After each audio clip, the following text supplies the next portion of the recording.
آج آپ کو ایک مزے کا قصہ سناتے ہیں۔ ایک بار جناب بہلول کسی نخلستان میں تشریف رکھتے تھے۔ ایک تاجر کا وہاں سے گزر ہوا، وہ آپ کے پاس آیا اور سلام کر کے بڑے ادب کے ساتھ بیٹھ گیا اور انتہائی ادب سے پوچھا، حضور تجارت کی کون سی ایسی جنس خریدوں جس میں بہت نفع ہو؟ جناب بہلول نے فرمایا، کالا کپڑا لے لو۔ تاجر نے شکریہ ادا کیا اور الٹے قدموں واپس چلا گیا۔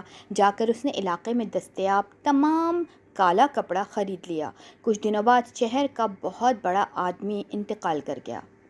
ماتمی لباس کے لیے سارے شہر کو سیاہ کپڑے کی تلاش تھی، تو سارا شہر سیاہ کپڑے کی تلاش میں نکل کھڑا ہوا۔ اب کپڑا سارا اس تاجر کے پاس ذخیرہ تھا۔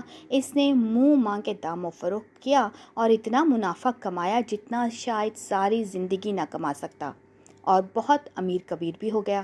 کچھ عرصے بعد وہ گھوڑے پر سوار کہیں سے گزرا۔ جناب بہلول وہاں تشریف رکھتے تھے۔ وہ وہیں گھوڑے پر بیٹھے بولا، او دیوانے، اب کی بار کیا لوں؟ بہلول نے فرمایا، تربوز لے لو۔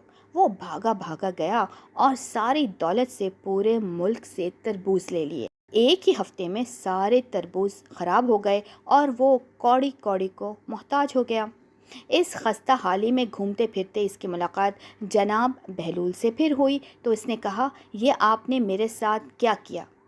بہلول نے فرمایا، میں نے نہیں، تیرے لہجے اور الفاظ نے سب کیا۔ جب تو نے ادب سے پوچھا تو مالا مال ہو گیا، اور جب گستاخی کی تو کنگال ہو گیا۔ اس کو کہتے ہیں با ادب با نصیب، بے ادب بے نصیب۔